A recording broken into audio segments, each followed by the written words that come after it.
Well, Reuben, they started the fight again. Oh, you would have thought this thing would be settled by now about arguing about the death of Oh, WCW. sure.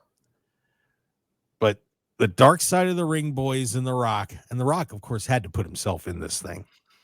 Sure. And I guess to a point, there's WWE was partially responsible for the death of WCW. So they're going to be involved in this too. So I suppose putting The Rock into the documentary, especially considering he was paying for it partially, is reasonable. But we're arguing about this again. And I thought it was very interesting, though. This episode featured a lot with Eric Bischoff talking about everything that was going on behind the scenes with him and how he helped, how he built this thing and what was going on with Turner and with Hulk Hogan and just, man, it's just weird. But one thing that I'm going to ask Dave about when we talk to him was everybody just seems really pissed off about it when you're talking about it, 20 plus years later.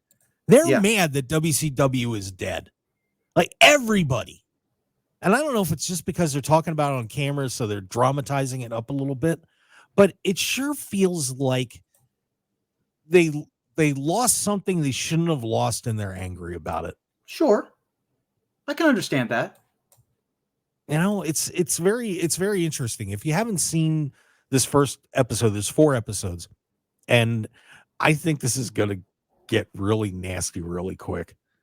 But I think there's a million reasons why. I don't think there's a who or two who's. I think there's, I think Bischoff actually did say it best that it was death by 1,000 swords. Yeah.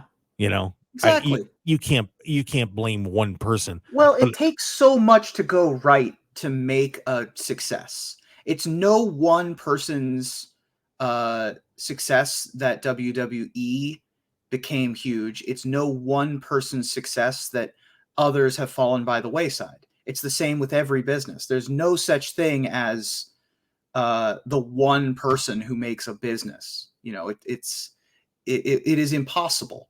And so, in some ways, it has been talked to death about WW or WCW. But in other ways, the panacea of time has allowed more people to willingness to come out. More technology is available. We've learned more about, economy and the business and marketing and all those sides of things. So I think that there is still an autopsy to be done with better technology.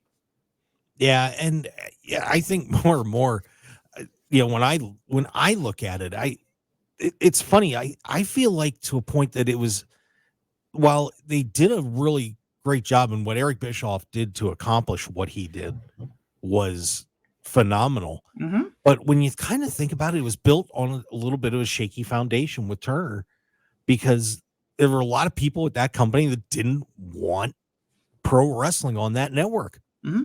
They didn't want it. And the minute there was a chink in the armor, they're like, let's get this the hell out of here.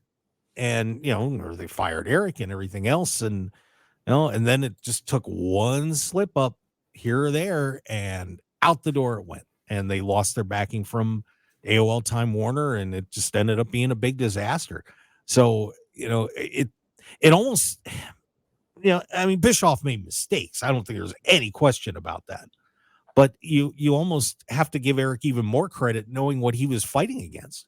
And, some of that stuff was brought up in the first episode, and I'm sure there's going to be more and more about it as it gets discussed.